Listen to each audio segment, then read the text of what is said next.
Have you ever felt like you're stuck in family patterns that don't reflect who you truly are? Maybe you've promised yourself, I'll do things differently, but somehow you keep repeating the same cycles over and over. So, breaking family patterns feels very hard because it really is hard. But the good news is, though, it's not impossible. So stick with me and I'll show you why it feels so challenging and how to take your first powerful step towards change.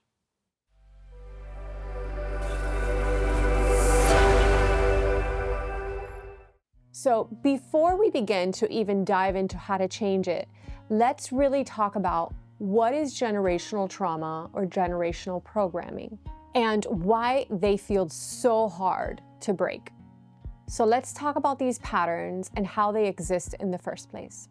So, generational trauma refers to the beliefs, the behaviors, and the coping mechanisms that unconsciously we pass down through our families, often really rooted in survival. These can include perfectionism, emotional suppression, fear of scarcity or money, or belief that your worth is really just tied to what you can accomplish. These patterns are shaped by the struggles of past generations and are passed along without even realizing it. For me, understanding generational trauma was the first step to really uncovering the invisible forces that shaped my thoughts, feelings, and the decisions that I made. It wasn't just about breaking unhealthy patterns. It was about discovering the person that I was underneath the layers of all of the inherited behaviors of my family. This realization was like turning on a light in a room I didn't even know existed. So it allowed me to explore and embrace who I am really at my core. Not what I thought I should be, but who I really am. So I'll give you an example. Growing up in an emotional silence. Imagine growing up in an environment where emotions weren't really shown or talked about. Affection wasn't really expressed verbally nor physically. Instead, love was communicated through providing food, shelter, and obviously the basics. You were taught you were only valued when you achieved great things. And questioning the authority or speaking up was actually considered shameful or disrespectful. This kind of environment teaches you that thoughts and feelings really don't matter, that they're not valid or important. As a result, though, you grow up looking for the external validation, and especially in all of the wrong places. Maybe it's the constant achievement chasing, success to feel worthy. Maybe it's through the toxic relationships, seeking affection from the opposite sex to fill the void of unspoken love, or following what others think is important and good for you because you were never taught to trust your inner voice. How do I know this though? Because that was me. For years, I carried the belief that my value came only from what I accomplished or what others thought of me. I couldn't validate myself because I had been taught that my thoughts, my feelings were really not important.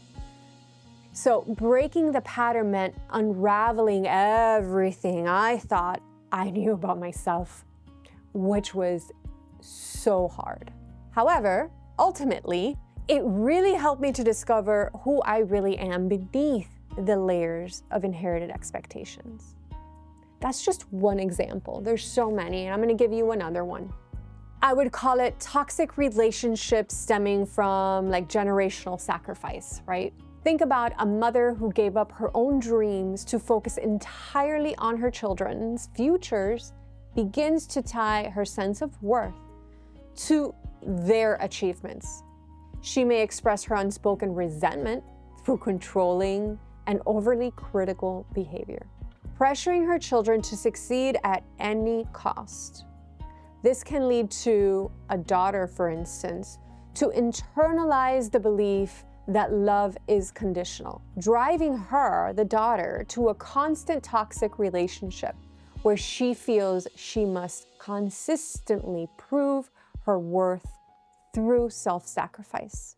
This pattern is shaped by the mother's survival and driven mindset, perpetuating a legacy of an unhealthy emotional dynamics that really hinder the family's ability to build truly supportive and fulfilling relationships.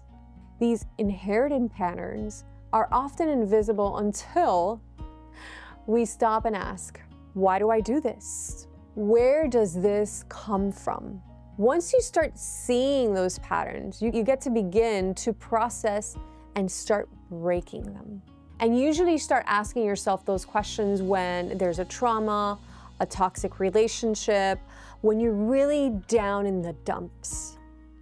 The next thing is, oh yes, you understand that, but why makes it so hard to just make different choices?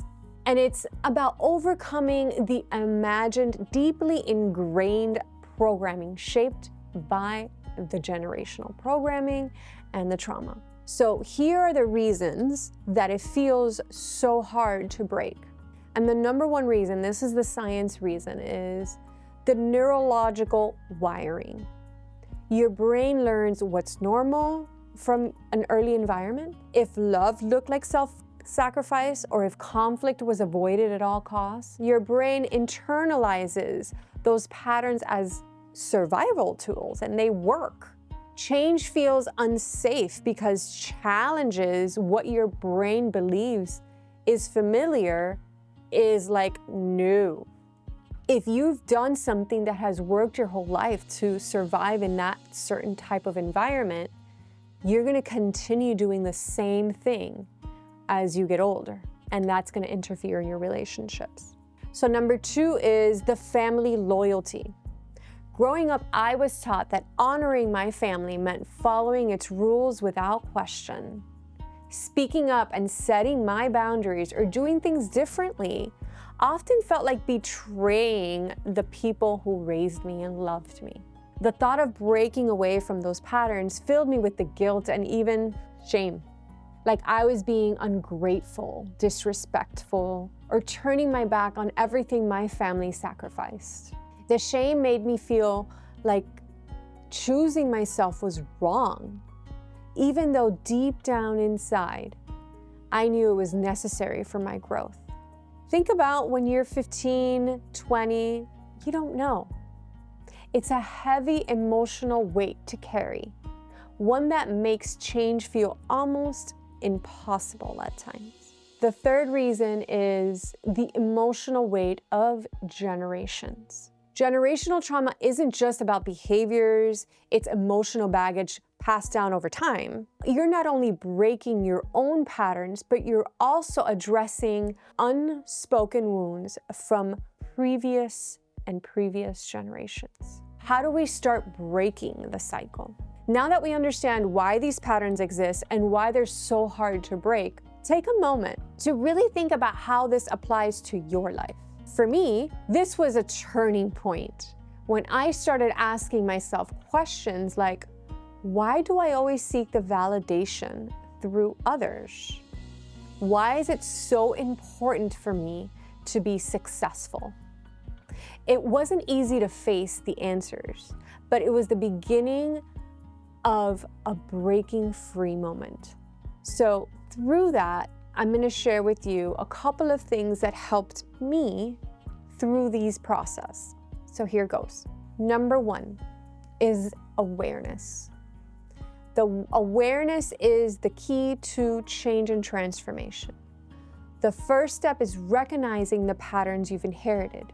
I started asking myself questions like, why do I avoid conflict?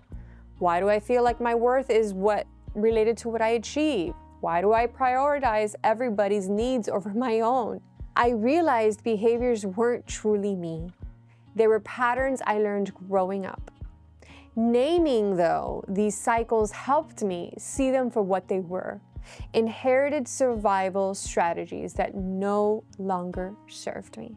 And you start asking yourself these things by journaling. Journaling is so powerful.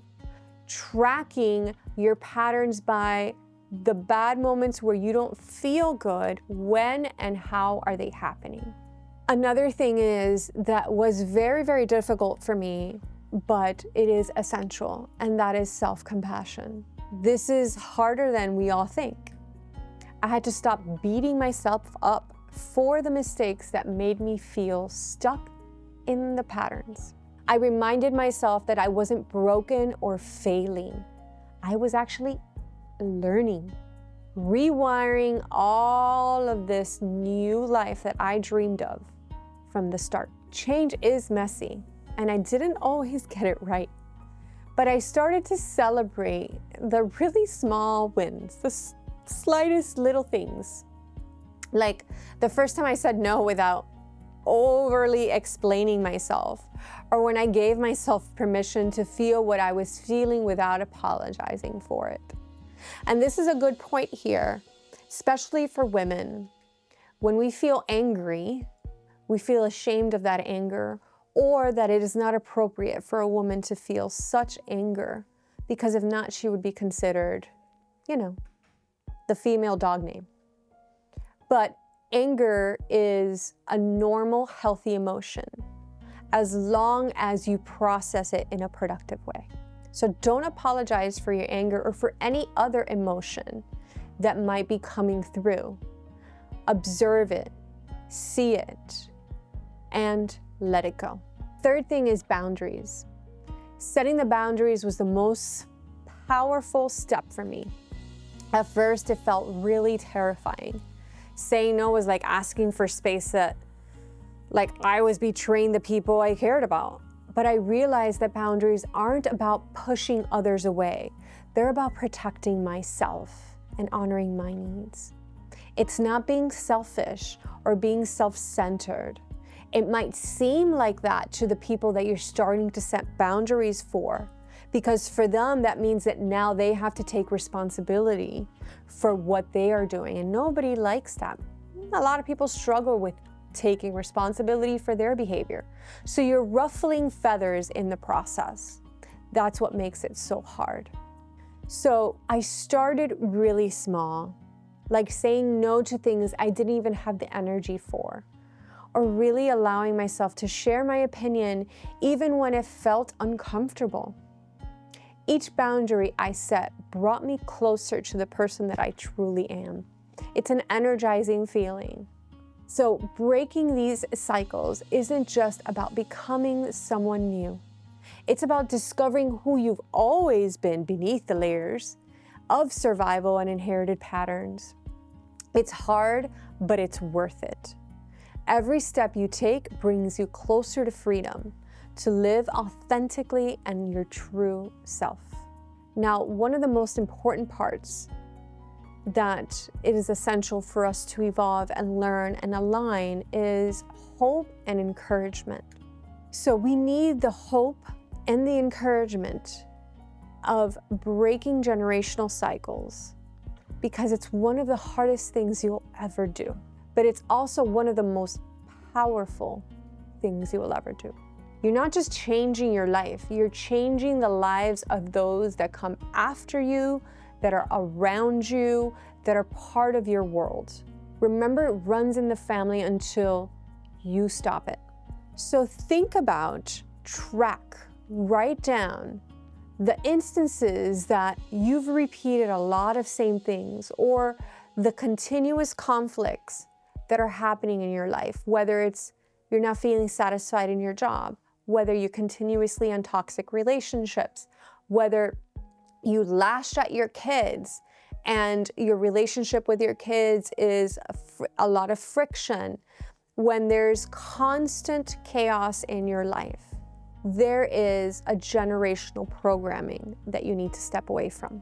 So I want you to take a step back, and what's one family pattern you want to break? Let's drop that in the comments and see how many other people are experiencing the same struggle. I'd love to hear from you. I'd love to hear your story. And don't forget to like and subscribe and share this video with someone who might need it. Let's break these cycles together.